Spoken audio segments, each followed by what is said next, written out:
Kota Metro, kota terbesar kedua di Provinsi Lampung. Metro yang dikenal sebagai kota pendidikan memiliki fasilitas pendidikan yang sangat baik dan mendukung, mulai dari sekolah dasar sampai perguruan tinggi, baik negeri maupun swasta. Dan SMP Muhammadiyah Ahmad Dahlan merupakan salah satu sekolah swasta di bawah naungan Persyarikatan Muhammadiyah. Selamat datang di SMP Muhammadiyah Ahmad Dahlan Metro. Berlokasi di Jalan AR Perairan Negara, Kelurahan Mulyojati, Metro Barat, Kota Metro, Lampung, sekolah yang berdiri pada tahun 2015 ini hadir di tengah masyarakat Lampung dengan kualitas serta keunggulan dalam proses pembelajaran dan pendidikan, baik dari segi keagamaan, akhlak, maupun prestasi.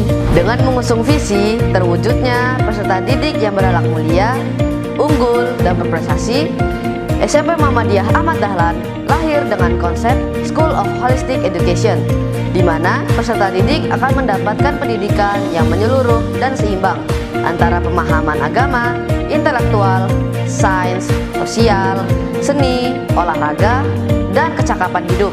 Dengan sistem pembelajaran full day dan boarding school, siswa-siswi dibiasakan dengan melakukan golden habit, mulai dari sholat wajib berjamaah, sholat duha, menghafal Al-Quran, kultum, khutbah Jumat, Berinfak, puasa Senin Kamis, keputrian, kajian rutin, ibadah kurban, serta pembiasaan 5S. Senyum, salam, sapa, sopan dan santun. Meskipun full day, para siswa akan tetap merasa nyaman dan antusias di dalam kelas karena sistem pembelajaran yang dilakukan secara aktif, inovatif, dan kreatif.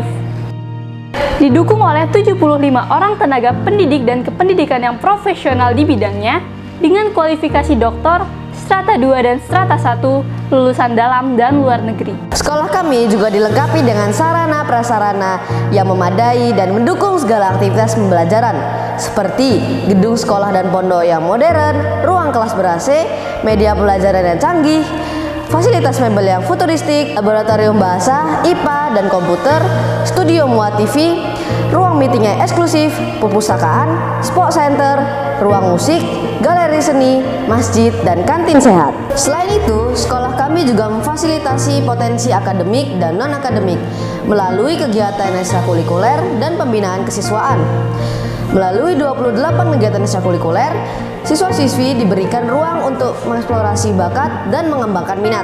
bidang olahraga ada ekskul tapak suci, sepak bola, futsal, voli, bulu tangkis, Atletik, basketbal, panahan, catur, dan tenis meja.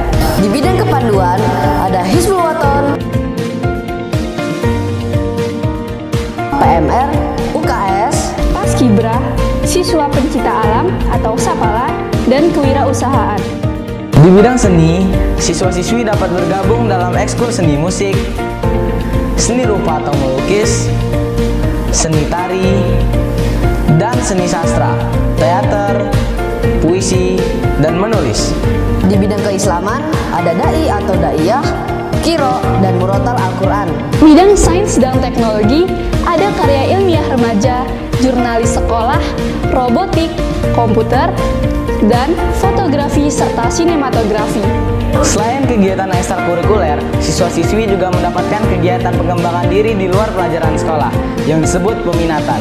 Kegiatan ini juga bertujuan memberikan para peserta didik kesempatan untuk berkembang di bidang penguasaan bahasa asing dan tahfidz sesuai dengan potensi, minat, dan kebutuhannya. Siswa-siswi dapat memilih salah satu antara bahasa Inggris, bahasa Arab, bahasa Jepang, dan tahfidzul Quran.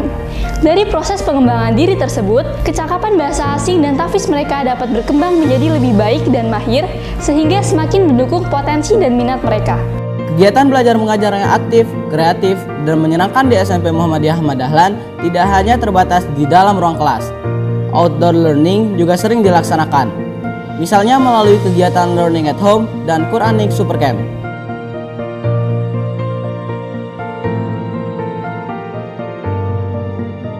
Sekolah kami juga memiliki beberapa program unggulan yang dilaksanakan rutin 1 tahun sekali bagi siswa-siswi kelas 8. Mu'ad Goes to Pare, berupa kegiatan belajar bahasa Inggris di Kampung Inggris Pare, Jawa Timur, dan Student Exchange, kegiatan belajar dan mengenal budaya yang ada di sekolah dan di daerah lain, baik di dalam maupun di luar negeri. Selain dapat melatih kemampuan berbahasa asing, dengan mengikuti program tersebut, siswa-siswi juga dapat menambah wawasan, pengetahuan, dan mempelajari budaya daerah lain. Di tahun 2018 lalu, beberapa siswa mendapatkan beasiswa untuk belajar di Jepang. Dan di tahun 2019, student exchange ke 3 negara, Malaysia, Singapura, dan Thailand mulai dijalankan. Dari kegiatan-kegiatan ini, SMP Muhammadiyah Ahmad Dahlan menjalin kerjasama nasional dan internasional dengan berbagai institusi dan sister school. SMP Muhammadiyah 2 dan 3 Yogyakarta, Madrasah Mualimin, MBS Prambanan Yogyakarta, IICC, dan Liberty English Course Kampung Inggris Pare. SMP Hishima Jepang, Sekolah Nakanoshima Jepang, SD Kurojo Jepang, Songtram Witaya School Thailand, Sekolah Bandar Sri Damansara 1 Malaysia, Sekolah Cyberjaya Malaysia, dan Al-Azhar University Kairo Mesir. Dengan sistem boarding school, SMP Muhammadiyah Ahmad Dahlan juga memfasilitasi para peserta didik untuk belajar di pondok pesantren. Di pondok, para santri akan mendapatkan lebih banyak kajian, target hafalan, serta materi bahasa Arab yang lebih mendalam.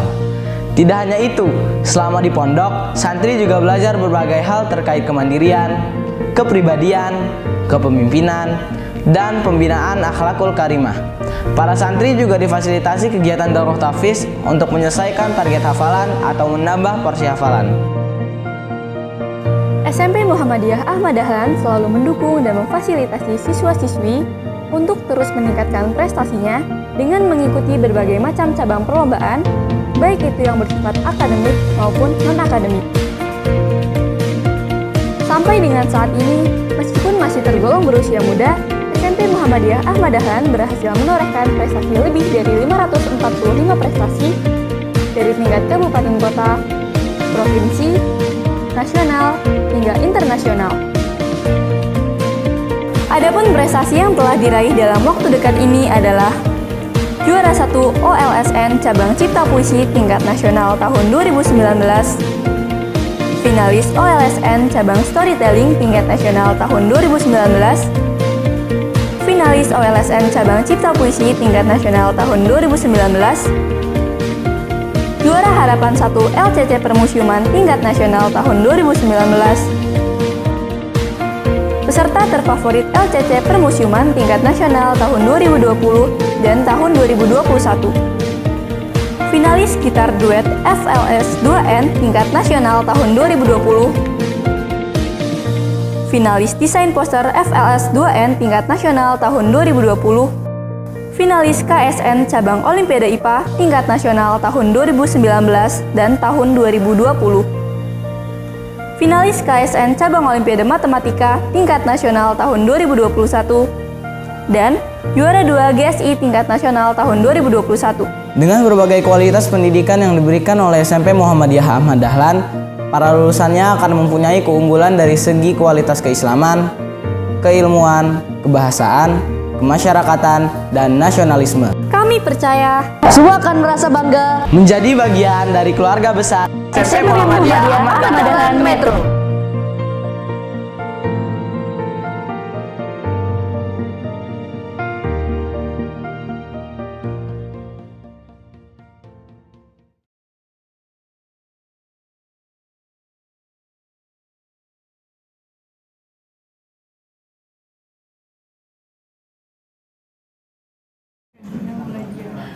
Bismillahirrahmanirrahim. Assalamualaikum warahmatullahi wabarakatuh. Waalaikumsalam warahmatullahi wabarakatuh. Alhamdulillah, hamdan katsiran thayyiban mubarakan fi, asyhadu an la ilaha illallah wahdahu la syarika lah, wa asyhadu anna Muhammadan abduhu wa rasuluh. Allahumma shalli wa sallim wa barik ala Muhammad wa ala ali Muhammad, amma ba'du. Yang saya hormati para sekolah SMP Muhammadiyah Ahmad Dahlan, wakil kepala sekolah, dan ustadz-ustadz sekalian yang saya muliakan. Alhamdulillah di kesempatan pagi yang terik cerah ini, dengan di sela-sela kesibukan kita, kami diberikan kesempatan untuk berbagi pada ustadz-ustadzah sekalian.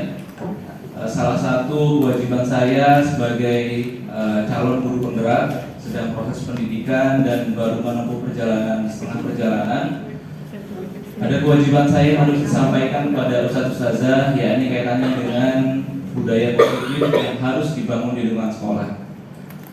Bukan bermaksud untuk menggurui atau mengajari ustazah, tentunya di antara kita mungkin ada pengalaman yang lebih, tapi lebih pada saling menguatkan, saling mengingatkan, dan bukan menggarami lautan ya ustazah sekalian, bukan pula membuat ustazah menjadi lebih bergelombang energinya, tapi ingin memperindah saja, ingin mempercantik saja supaya lebih elegan ketika memberikan treatment, penanganan, pelatihan pada anak sekalian. Oke.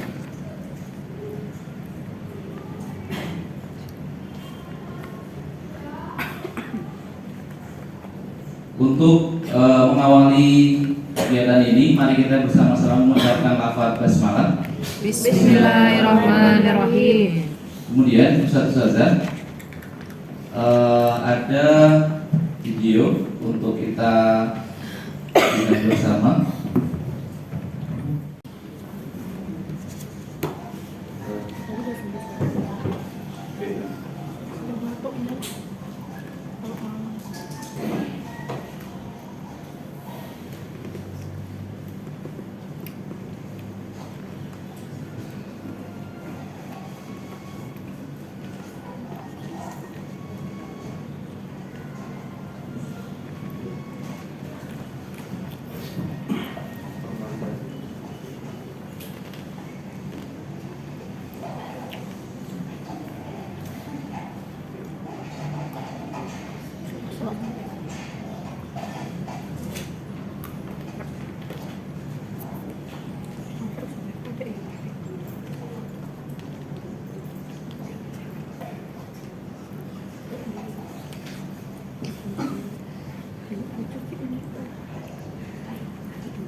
Rubuh semua.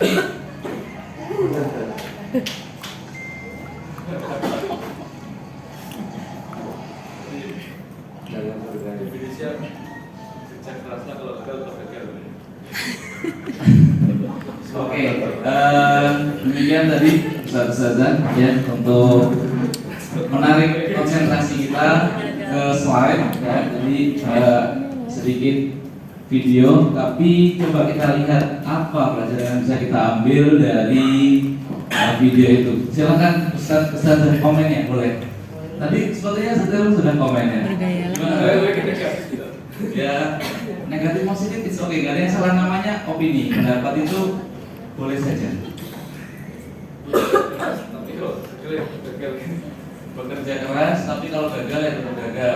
Yang menurut saya oke, boleh Ustazah? Tetap semangat walaupun endingnya ya tidak seperti apa yang diinginkan. Iya, tetap semangat walaupun akhirnya tidak seperti yang diinginkan. Silakan, Ustaz tadi. Jangan bergaya. Jangan bergaya. Jangan banyak gaya. Banyak gaya. Ada lagi? Satu lagi, biar imbang yang perempuan, monggo Ustazah siapa? Yang bisa mengambil pelajaran dari video yang singkat tadi.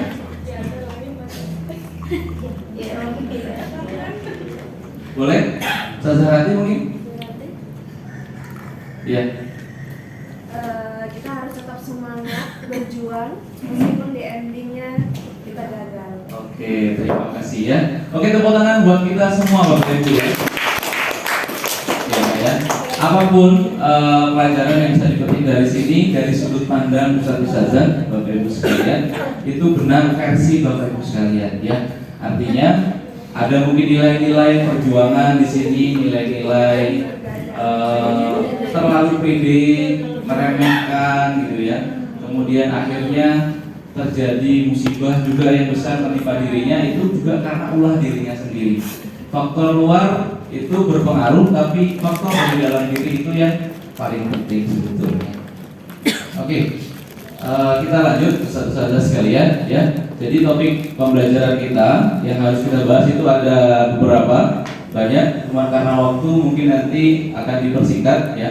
Yang pertama adalah disiplin positif dan nilai-nilai kebijakan universal. Ini sebagai guru di sekolah penggerak, tentunya ini nanti kita sudah paham. Kemudian teori motivasi, hukuman dan penghargaan, lalu diakhiri dengan restitusi, itu yang akan menjadi titik poin pada kegiatan kita pada hari ini. Dilanjut dengan untuk membuat keyakinan kelas, kemudian kebutuhan dasar manusia itu seperti apa, dan pelaksanaan restitusi itu nanti bagaimana, kemudian tahapan restitusi menggunakan segitiga restitusi itu seperti apa. Ya. Jadi tujuan pembelajarannya ya, yang pertama adalah untuk memahami konsep pendidikan menurut Ki Hajar Dewantara, bahwa hubungan dengan konsep budaya dan lingkungan yang positif di sekolah itu harus berpihak kepada murid. Sebagai seorang guru, tentunya kita harus memerdekakan. Sekolah sudah sekolah penggerak, kurikulumnya sudah merdeka. Apakah yang kita lakukan keseharian bersama anak-anak itu sudah memerdekakan? Kita nanti coba lihat sambil merenung, mengevaluasi apa yang sudah kita lakukan di kita sehari-hari. Kemudian evaluasi, refleksi tentang kita, kemudian memahami peran kita sebagai guru untuk membangun budaya positif, menerapkan konsep disiplin positif, dan ketika berinteraksi dengan murid. Yang terakhir adalah ada pemahaman baru tentang restitusi dalam menyelesaikan masalah dan menciptakan murid sesuai profil pelajar Pancasila. Oke, yang pertama adalah nilai disiplin positif. Ustazah, coba praktekkan apa yang di slide ini dengan teman sebangku, teman-teman sebelahnya, mengambil sebuah benda yang dianggap punya nilai rahasia dan coba rekan sebelahnya untuk membukanya. Mungkin yang laki-laki dengan laki-laki saja dan yang perempuan dengan yang perempuan saja, kecuali yang suami istri. Boleh mencoba. Coba ambil. Silakan. Boleh kertas, boleh sesuatu yang dianggap penting. Ini hanya ilustrasi saja. Silakan dicoba. Saudari sama Sateko, boleh mencoba. Teman Anda B akan mencoba dengan sekuat tenaga dan berbagai cara meminta Anda memberikan benda tersebut. Oh gitu. Mengancam, menghardik. merayu, menyuap. Ada yang mau mulai? Coba kamu. Oke, coba. Ini lagi lepas banget. Lagi silakan dipegang kertasnya. Kemudian Ustaz Eko berusaha untuk melihat apa yang ada di dalam kertas. Lihat. Aku mau lihat.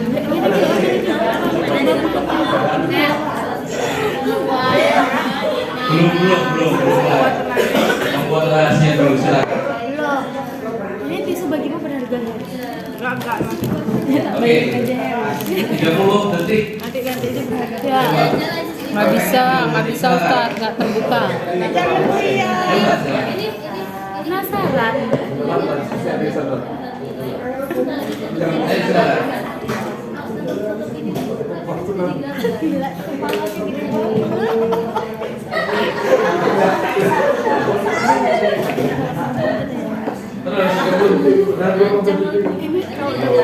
Ya, endingnya akan terbuka atau enggak? Iya, silakan.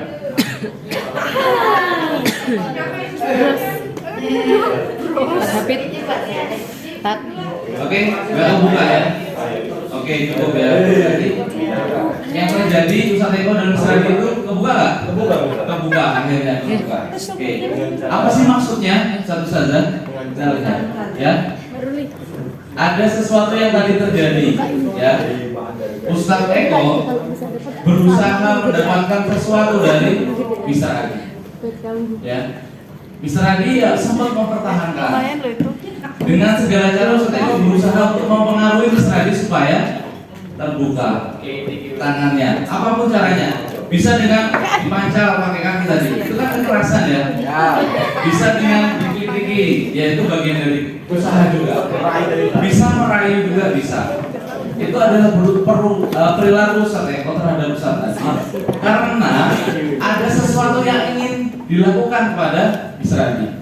Mungkin dalam kegiatan sehari-hari di sekolah kita juga menginginkan anak itu sesuatu yang harus sesuai dengan kehendak kita. Ya. Cara kita untuk membuat anak itu manut, nurut. Nah, ini kadang-kadang yang harus kita evaluasi. Sudah membuat anak ini rela dengan setulus hati, atau masih dongkol, terpaksa? Nah, ini yang harus kita evaluasi, kita renungkan yang sudah kita lakukan itu seperti apa.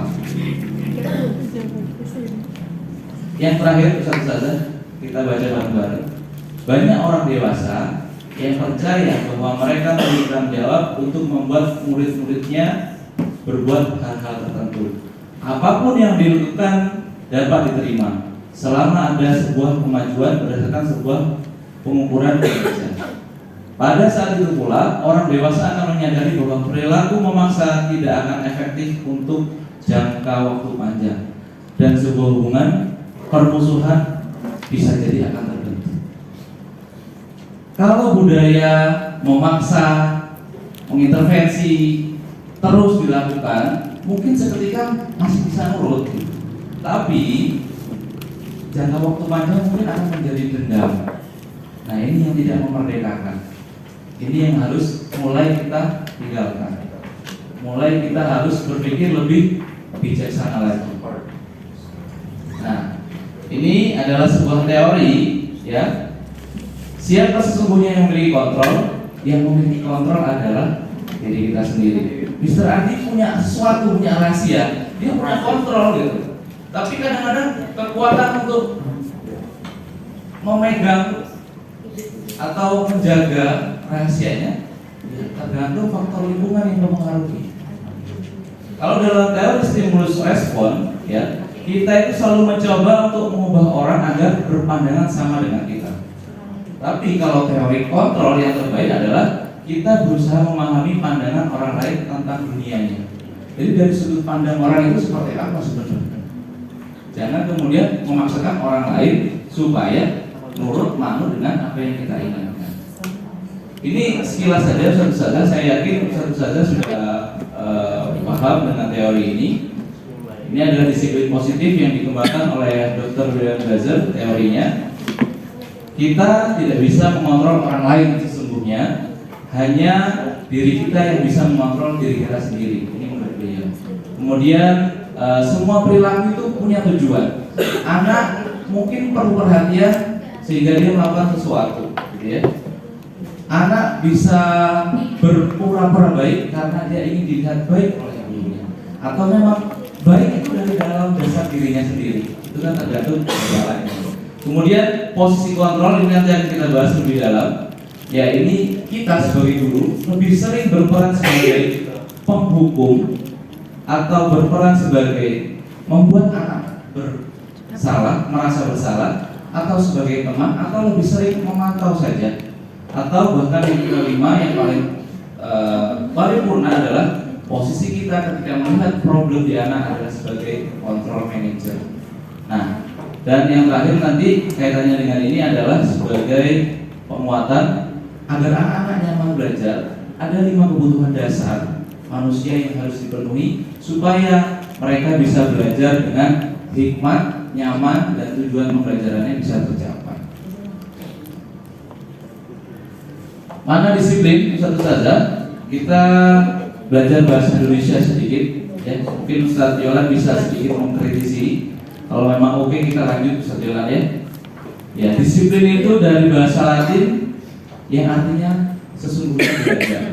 Tapi dalam budaya kita, disiplin lebih sering dipahami sebagai sesuatu yang dilakukan seseorang pada orang lain untuk mendapatkan kepatuhan. Kecenderungan umum dalam menghubungkan kata disiplin dengan ketidaknyamanan, bukan dengan apa yang kita hargai atau mencapai tujuan mulia.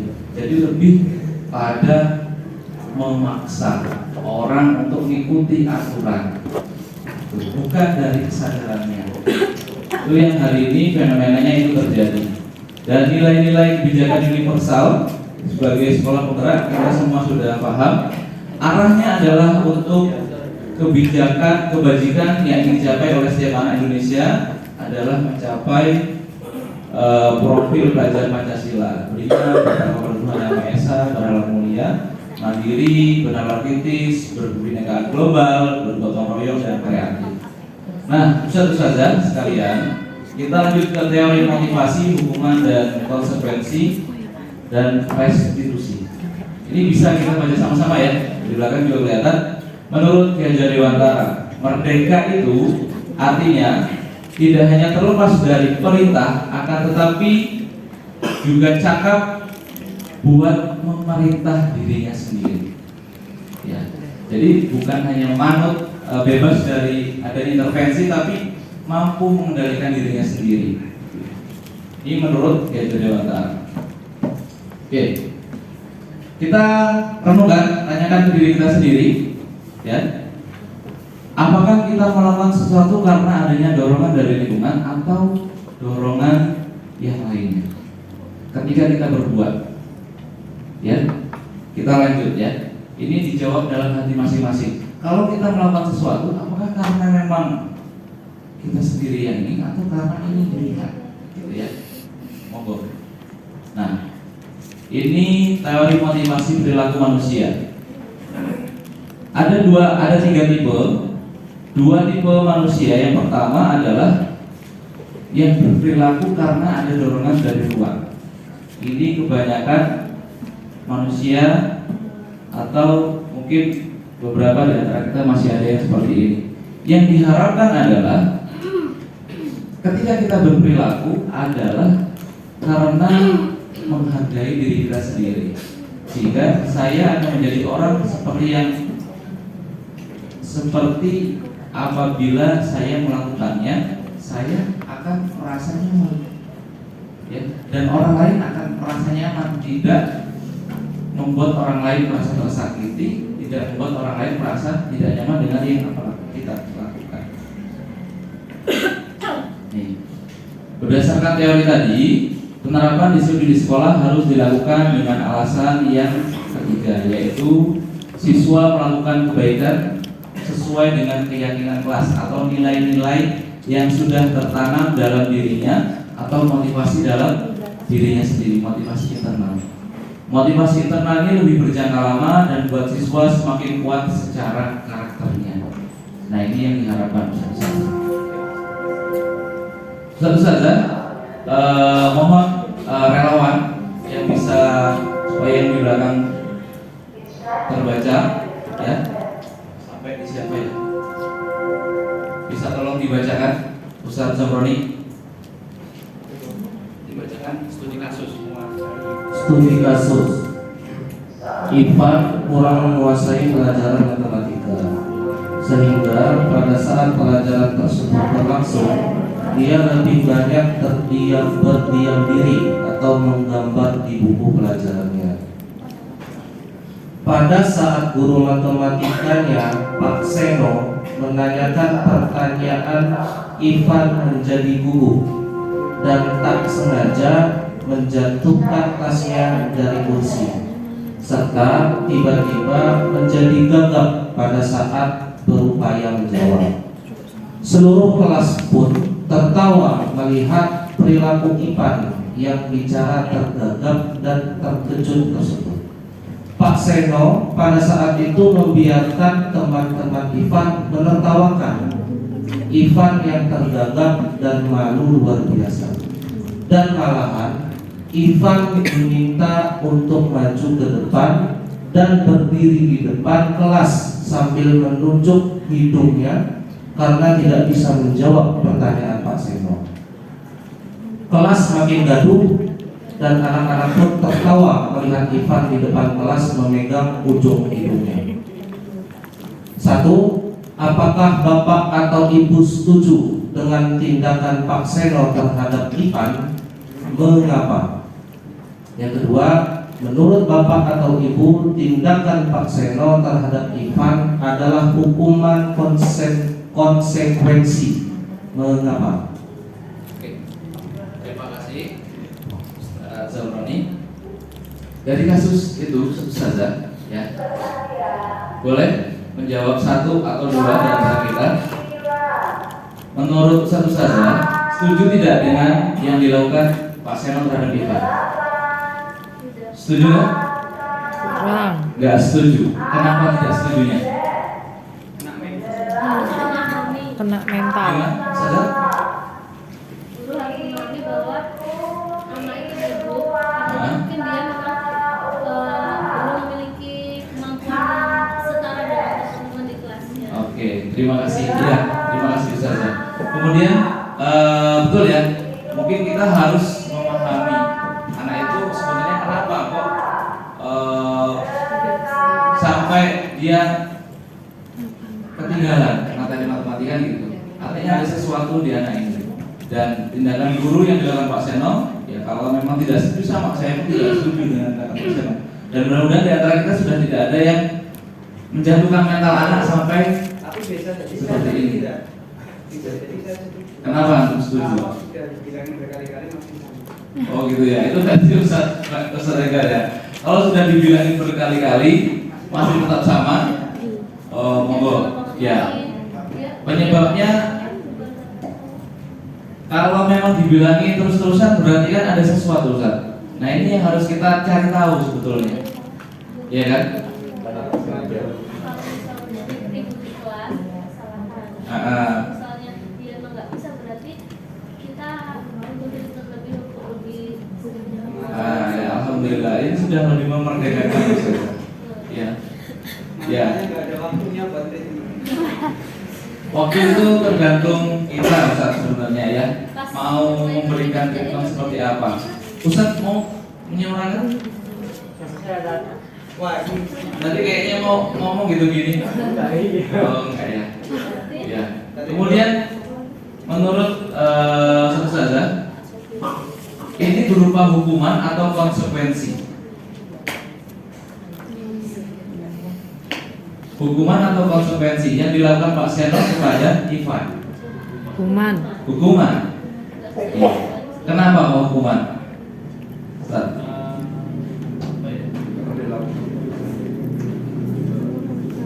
Karena dilakukan secara langsung Ustaz ya. Karena dilakukan secara langsung oleh Ustaz. Boleh? Tadi Ustaz belum berpendapat apa hukuman. Ini pendapat boleh ya Ustaz?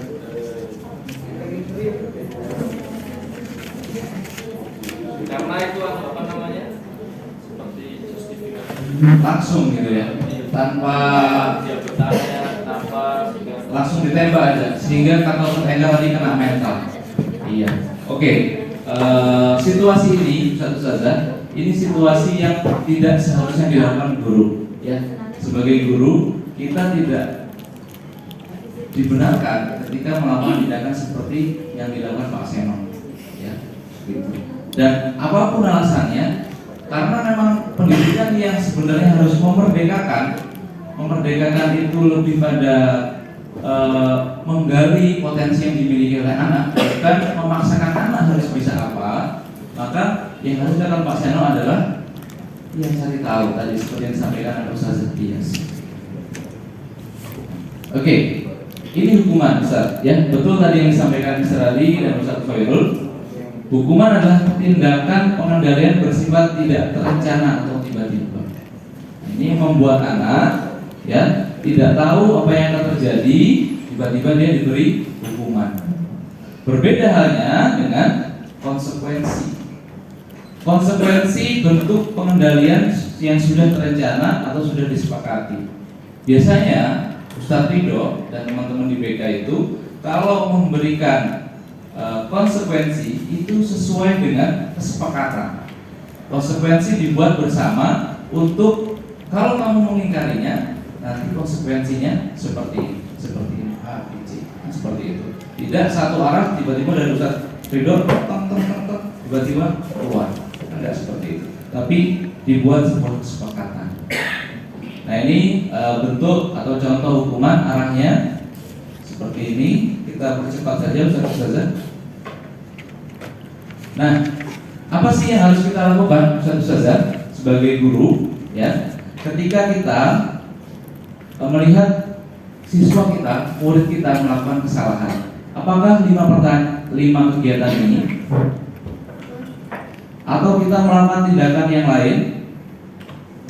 Ya, 5 tindakan ini pun belum tepat. Sebetulnya yang harus kita lakukan, kita harus melakukan restitusi. Nah ini yang harus kita coba terapkan di kelas-kelas kita ketika kita menemukan anak yang bermasalah. Memang membutuhkan waktu yang panjang dan membuat anak menjadi lebih dimanusiakan sebetulnya restitusi ini. Ya, apa sih restitusi itu? Restitusi adalah proses menciptakan kondisi bagi murid untuk memperbaiki kesalahan mereka sendiri, sehingga mereka bisa membuat dirinya percaya diri, kembali lagi ke kelas dengan tetap percaya diri dan karakternya menjadi lebih kuat. Ya, restitusi ini kolaborasi antara ustadz dan anak, gitu ya. Bukan tiba-tiba dari ustadz langsung memberikan treatment, tapi mulai dari anaknya digali. Solusinya seperti apa ketika mendapatkan sebuah masalah. Nah, ya ini ciri-ciri restitusi Ustazah ya. Restitusi itu bukan untuk menebus suatu kesalahan, tapi untuk belajar dari sebuah kesalahan. Ini harus kita bangun kuatkan.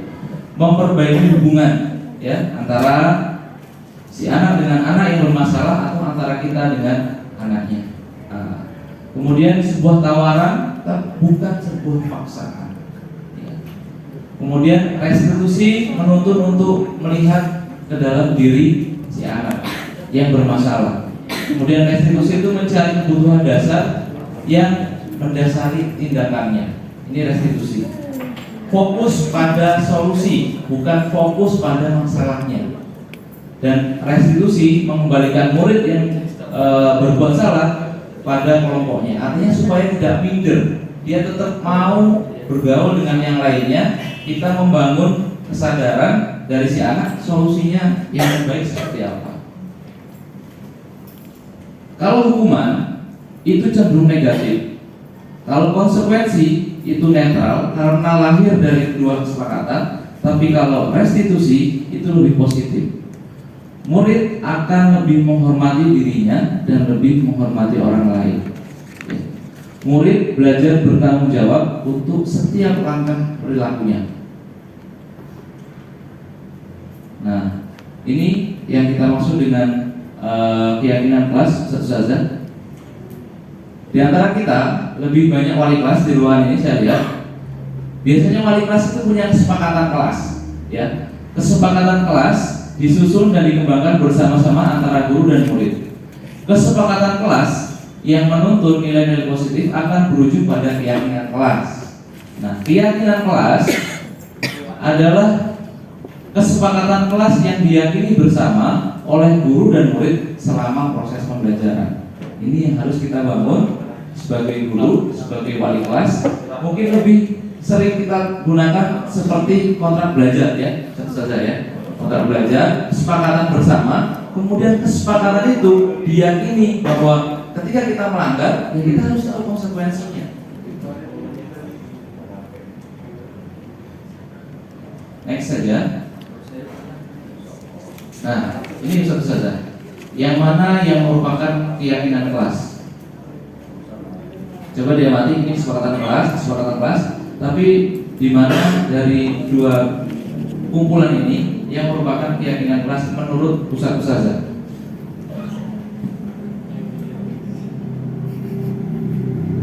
Yang mana Ustaz? Boleh berpendapat saja?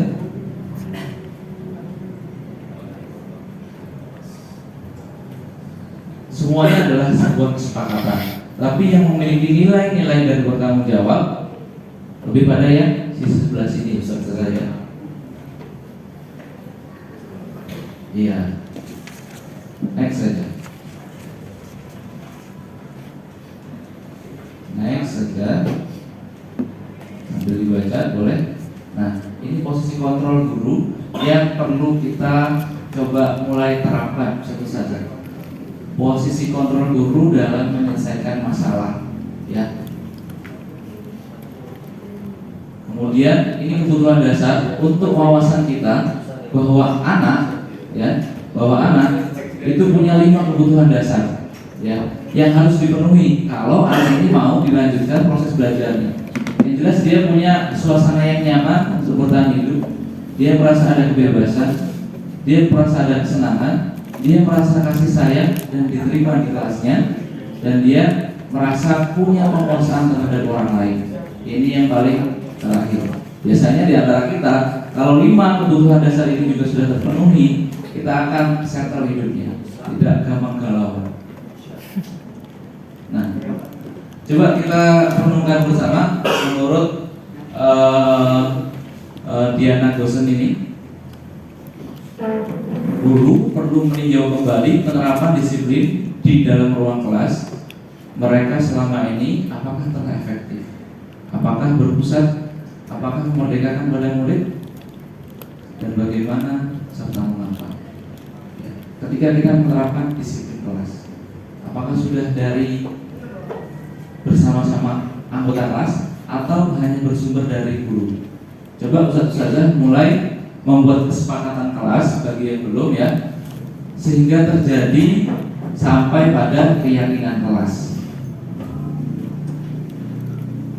Nah, 5 posisi kontrol itu adalah penghukum, pembuat orang merasa bersalah, kemudian memposisikan diri sebagai teman, pemantau atau manajer. Nah, ini Ustaz. Ya. Posisi terendah sebagai guru ketika melihat masalah yang terjadi pada anak adalah posisi sebagai penghukum. Ketika ada sesuatu yang bermasalah, tiba-tiba kita menghardik, menunjuk-nunjuk, menyakiti, nyindir, itu ternyata menurut teori ini itu posisi terendah. Iya, berarti harus dihindari, Ustaz. Kita saling mengingatkan, mohon maaf. Kita menghardik langsung itu posisi terendah kita sebagai guru, ya. Kalau posisi membuat orang merasa bersalah, saya ada yang lebih besar. Nah, ini penghukum. Patuhi aturan saya. Awas. Kamu selalu aja salah. Selalu, pasti selalu yang terakhir selesai. Untuk guys. Itu penghukum, ini harus dihindari satu-satu.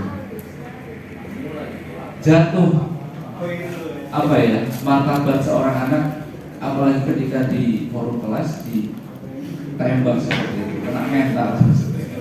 Ya. Ini harus dirubah mindsetnya, ya. Cara dia ini ego sekali ya. Yang paling benar ini nggak boleh, ya. Kemudian yang kedua membuat si anak itu merasa bersalah. Misalnya nih,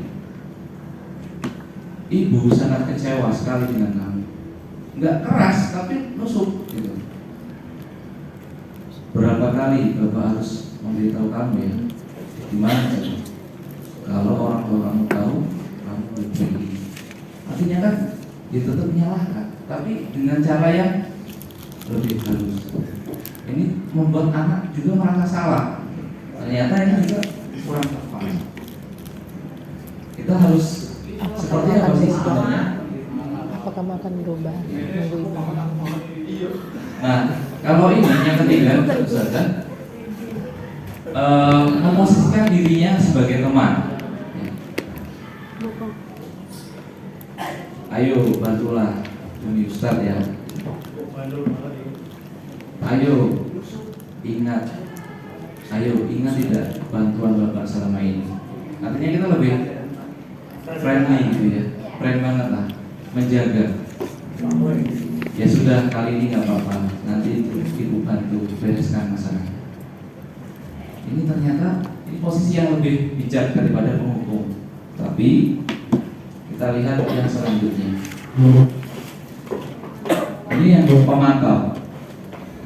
Posisi pemantau berdasarkan pada peraturan-peraturan dan konsekuensi yang ada. Dengan menggunakan sanksi, konsekuensi, kita dapat memisahkan hubungan pribadi kita dengan murid sebagai seorang yang menjalankan posisi pemantau, gitu ya. Apa yang telah kamu lakukan?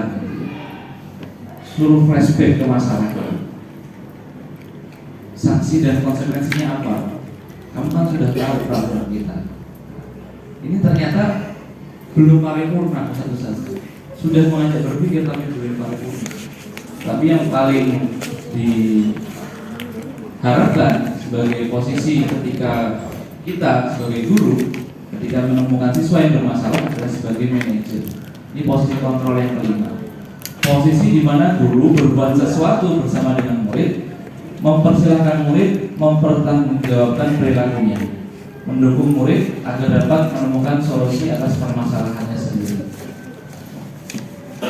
Seorang manajer telah memiliki keterampilan di posisi teman, pemantau, dan yang lainnya. Namun bila kita mengingat murid kita menjadi manusia yang merdeka, mandiri dan bertanggung jawab, maka kita perlu mengacu pada restitusi yang dapat menjadikan murid kita seorang manajer bagi dirinya sendiri. Ini harapannya. Kata-kata seorang manajer ketika ada siswa yang bermasalah. Coba, apa yang kita yakini? Ini kembali ke keyakinan kelas. Apa kamu meyakininya? Tindakan kamu apakah sudah benar menurutmu? Gitu ya. Kemudian, jika kamu meyakininya, apakah kamu bersedia untuk memperbaikinya? Coba ditanya seperti itu. Kemudian, jika kamu memperbaiki ini, hal ini menunjukkan apa tentang dirimu, gitu ya. Dan apa rencana kamu untuk memperbaiki ini? Artinya kita bisa saja langsung marah, langsung memposisikan diri sebagai penghukum, membuat orang merasa bersalah. Tapi belum membuat anak sadar diri dengan apa tindakan yang telah dia lakukan.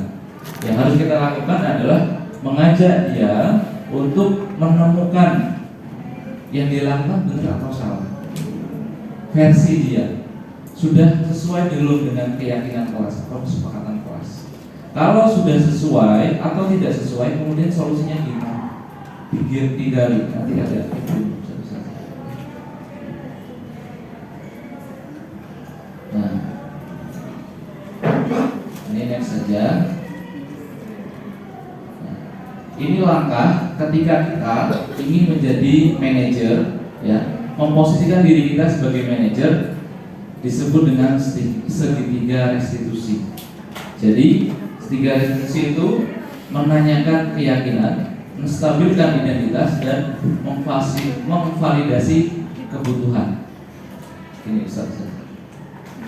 Menstabilkan identitas itu dengan cara misal guru berkata, berbuat salah itu hal yang manusiawi. Tidak ada manusia yang sempurna. Bapak Ibu juga berbuat salah. Kita pasti bisa menyelesaikan masalah ini. Bapak Ibu tidak tertarik untuk mencari tahu siapa yang benar, siapa yang salah, tapi lebih tertarik untuk menyelesaikan masalah ini. Kalau kamu menyelesaikan masalah dirimu sendiri terus menerus, apakah kamu bersikap baik pada dirimu sendiri? Itu ketika kita menstabilkan identitas ya. Jadi tetap menjaga identitas dia supaya tidak jatuh, tidak kena mental tadi ya. Kemudian validasi. Kamu bisa saja melakukan hal yang lebih buruk, tapi kamu tidak melakukannya. Kamu pasti punya alasan kenapa kamu melakukannya. Apa yang motivasi kamu melakukan itu?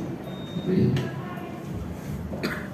Dan keyakinan ditanyakan, apa nilai yang kita percaya di kelas kita atau di sekolah kita? Kelas yang ideal, yang baik itu seperti apa sih? Gitu ya. Kamu ingin jadi anak seperti apa? Nah, dari sini kan dia akan muncul kata-kata yang mungkin bisa menggali dari potensi yang semestinya lahir dari si anak, bukan dari kita langsung. Itu satu saja sharing yang saya sampaikan pada kesempatan pagi hari ini.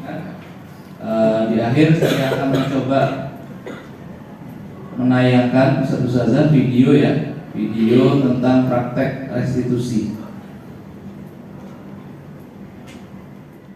Kita lihat dulu praktek restitusi yang dilakukan.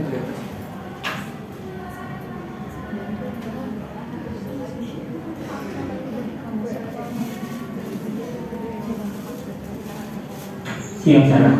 Siap Pak. Sudah lama nggak ketemu sana? Kenapa hari ini ada di sini? Kesel Pak, kesel banget. Masa aku dikatain tukang fitnah Pak? Ya aku marah lah. Aku balik ngatain Eka di depan kelas. Kesel banget. Oh begitu. Ya pasti kamu marah dan kesal. Bapak juga akan marah apabila ada yang menuduh Bapak seperti itu. Kemudian pada saat itu kamu mau melakukan apa? Ya saya langsung ngatain Eka lah Pak. Kesel banget. Saya bentak-bentak dia di depan teman-teman lain. Oh begitu. Pasti kamu melakukan seperti itu karena suatu alasan tertentu kan? Iyalah, masa saya diam saja Pak? Ya, saya bela diri lah. Masa saya dituduh tukang fitnah? Ya wajar lah. Mempertahankan harga itu sesuatu yang penting buat kamu. Untung kamu tidak bertindak lebih gegabah lagi, hanya membentak-bentak. Iya Pak. Untung saya masih bersabar dan hanya membentak saja. Sudah gemes padahal. Saya pasti bela diri lah. Ya pasti ya. Tapi kamu memilih untuk tetap bertahan dan bersabar. Kamu memilih untuk tidak berbuat lebih parah lagi, bukan? Nah, sekarang coba kita lihat lagi tindakan kamu yang bentak-bentak Eka di kelas. Tindakan kamu itu kira-kira sesuai dengan keyakinan kelas atau prinsip kamu tidak? Enggak lah Pak. Capek Pak jadi pengarah. Jadi keyakinan atau prinsip mana yang kurang sesuai dengan keinginan kamu? Ya, saya sebenarnya sangat menghargai orang lain. Mungkin saat itu saya menjadi emosi, jadi tidak menunjukkan sikap itu. Kamu meyakini tidak? Menghargai orang lain itu penting buat kamu. Yakinlah Pak. Iya, setuju. Kita harus saling menghargai. Namun ada juga keyakinan yang kita sepakati yang perlu kita jalankan apabila kita sedang marah, kan? Ya, saya bisa lebih proaktif, mulai dengan diri sendiri. Saya bisa jadi lebih sabar, mengambil waktu jeda untuk berpikir mau apa selanjutnya. Kira-kira kamu bersedia memperbaiki masalah ini tidak? Bersedia Pak. Kalau kamu memperbaiki masalah ini, kamu akan menjadi orang seperti apa? Saya akan menjadi orang yang bertanggung jawab kali ya Pak. Dan senantiasa proaktif. Iya. Menurut kamu, bagaimana rasanya menjadi orang seperti itu? Dan nyaman lah, bangga bisa bersabar dengan hal ini. Baiklah kalau begitu. Yuk kita pikirkan bagaimana memperbaiki masalah ini.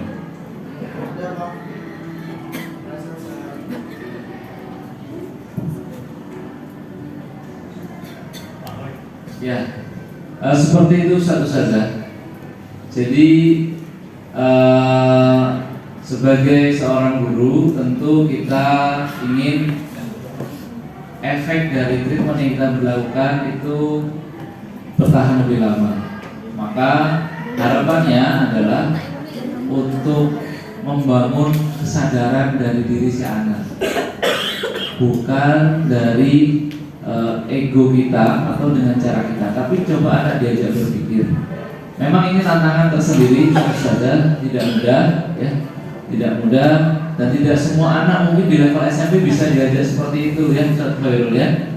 Mungkin kita juga gemes saja, tapi ya idealnya, kita kan bicara idealnya. Idealnya kita memposisikan diri kita sebagai manajer dan membuat anak yakin dengan dirinya dan membuat tindakan yang memang benar-benar dari dirinya yang tidak menimbulkan masalah untuk orang lain. Mohon satu atau dua orang bisa merefleksi dari apa yang sudah disampaikan tentang apa yang sudah kita bicarakan sampai siang hari ini. Ya, Ustaz Khairul boleh.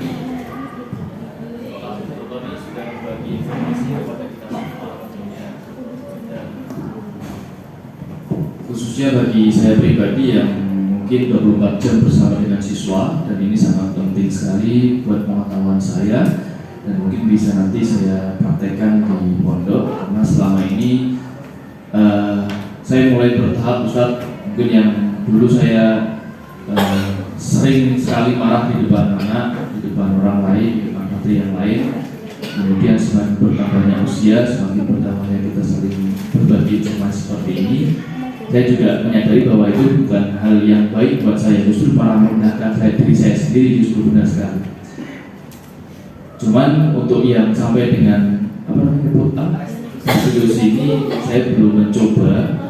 Cuma saya baru ke tahap yang kedua tadi, yaitu membuat anak merasa bersalah, sehingga saya mencoba ketika ada persoalan, saya tidak menjustifikasi bahwa anak itu langsung salah atau tidak. Saya coba manggil ke kamar, biasanya saya ajak ngobrol satu persatu. Kalau dia melakukan sendirian, tapi kalau berdua biasanya saya ajak ngobrol satu, baru saya ajak ngobrol berdua dengan teman yang dia melakukan pelanggaran itu. Tetapi sisi lain, kadang ini kan berpengaruh terhadap kejiwaan kita, ya, saudara, termasuk sosial atau psikologi kita lah.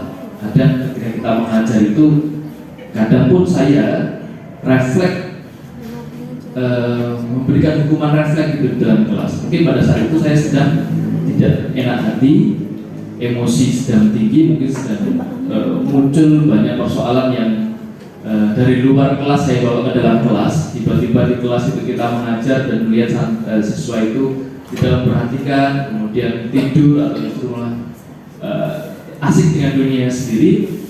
Saat itu kita sudah lelah, mungkin jam terakhir siang segala macam, posisi juga AC mungkin tidak hidup di kelas itu, sehingga mungkin timbul yang metode pertama tadi, menghukum segala macam atau bahkan menghakimi di depan orang lain, itu mungkin sangat tinggi, Ustaz. Sehingga ini sangat bisa direalisasikan untuk yang ketiga tadi, dengan catatan kita juga harus bisa, satu, mengontrol diri, yang kedua mungkin dalam lingkungan kita, terutama dalam lingkungan belajar dalam kelas itu sangat mendukung. Karena jujur di kelas yang dingin itu emosi kita semakin terkendali, ya nggak usah saja.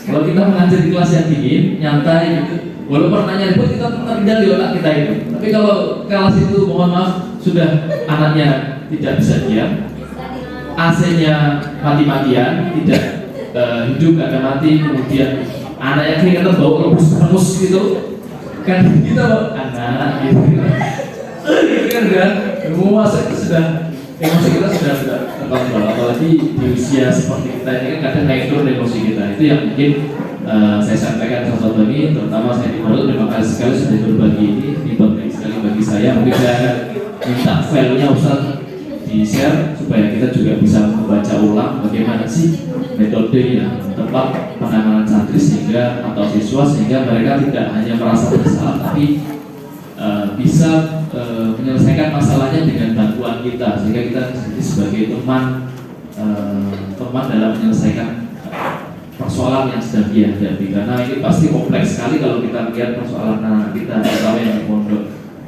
Sekarang ini kan saya lagi menyelesaikan atau mengidentifikasi anak-anak yang sering keluar malam.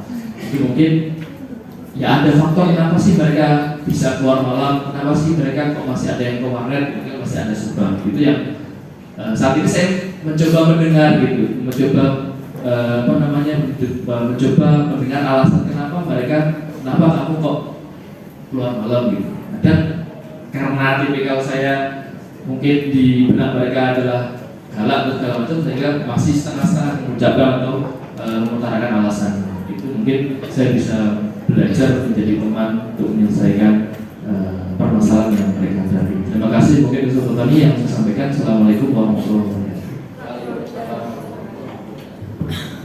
Luar biasa, terima kasih Ustaz Khairul ya.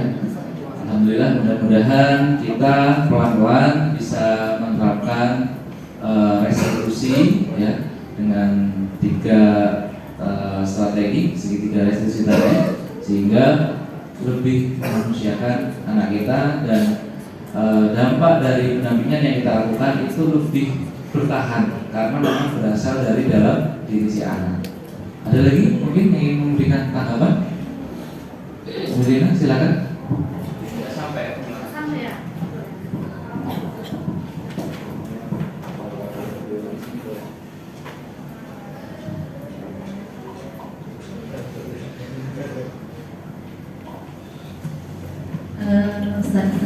Dari materi yang disampaikan oleh Ustaz Fatoni, ini sangat penting sekali ya, karena mungkin selama ini, mungkin sampai hari ini kita sebagai besar guru-guru belum bisa sepenuhnya menjadi zaman siswanya, karena mungkin cara kita mendidik mereka itu seperti apa itu.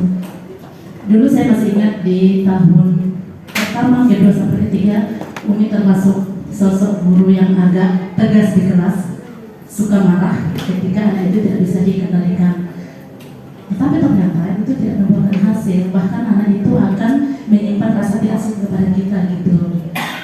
Kemudian akhir-akhir ini secara perlahan kami belajar bagaimana caranya bisa memahami mereka gitu. Ternyata itu lebih masuk dan lebih mereka pahami gitu.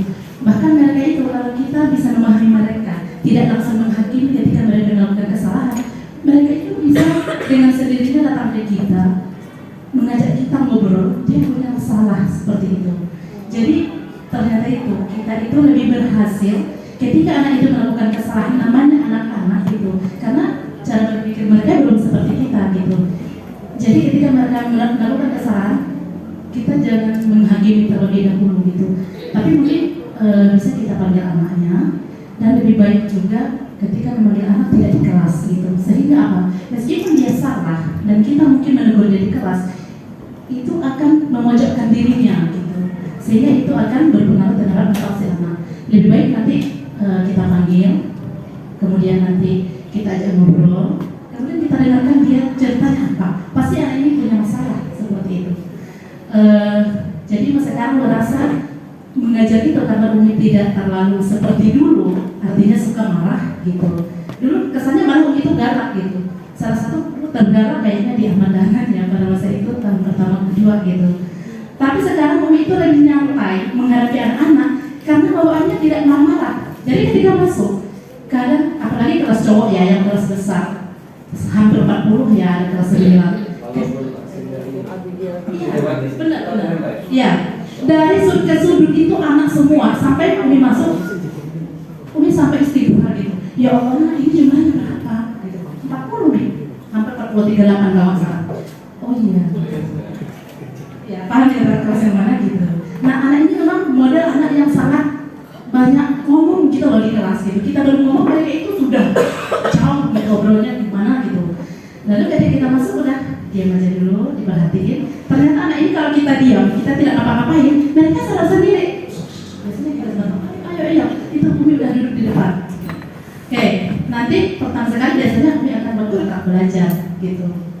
Kontrak belajar nanti mereka akan paham gitu. Kemudian karena sekarang itu Umi lebih mencoba mengalah dan menganggap bahwasanya mereka itu anak-anak tidak bisa berpikir seperti kita gitu. Jadi memang anak-anak memang bawaannya seperti ini ya, namanya SMP ya gitu. Jadi kita harus memang belajar lebih banyak memahami mereka. Meskipun kadang ketika kita seperti yang sampaikan Ustaz Khairul itu ketika masuk itu pikirannya lah, kok bisa loh anak seperti ini karena ya bawaannya gitu. Tapi sekarang pas mau marah itu ingat lagi, ya mereka anak-anak, ya mereka yang seperti itu, kita yang harus bisa belajar bagaimana cara memahami mereka. Jadi kalau pas mau marah, ayo sih nak, Umi lagi gak mau marah, ayo Umi lagi gak mau marah, ayo dong. Oh iya. Tapi ya alhamdulillah sejauh ini bawaannya lebih nyantai ketika menghadapi anak-anak itu tidak marah, dan kita itu lebih nyantai ngajarnya gitu. Dan memahami mereka ketika mereka meskipun mereka punya masalah, tidak perlu kita hakimi dulu, tapi lebih baik kita pelajari anak itu ada masalah apa gitu, sehingga nanti baru kita cari jalan keluarnya gitu. Atau mungkin bisa belajar itu bercerita. Oke, mungkin itu saja disampaikan yang bisa. Terima kasih. Tepuk tangan untuk saja untuk Umi Lina dan Ustaz Khairul. Luar biasa sharingnya, pengalamannya Umi Lina. Alhamdulillah ternyata sudah melakukan sesuatu yang luar biasa untuk membuat perubahan anak kita.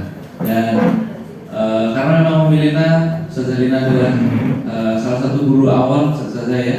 Jadi memang mengalami perubahan paradigma di sekolah kita, dan boleh sekali kita sharing dengan beliau terkait dengan penanganan anak versi dari Umi Lina untuk bisa lebih memberikan perubahan lebih baik pada anak kita, dan kita merasa tetap nyaman berada di lingkungan anak-anak kita juga. Mungkin cukup saja sesi ini karena waktu ya sampai dengan 8:30 sudah.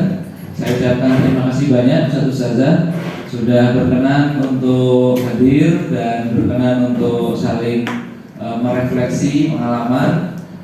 Tidak lain adalah untuk kebaikan anak-anak kita di sekolah kita yang kita cintai ini, dan kita cukupkan dengan baca Alhamdulillah. Alhamdulillah.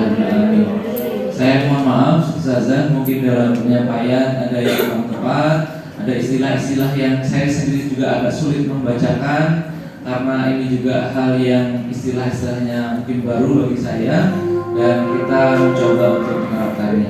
Terima kasih. Assalamualaikum warahmatullahi wabarakatuh.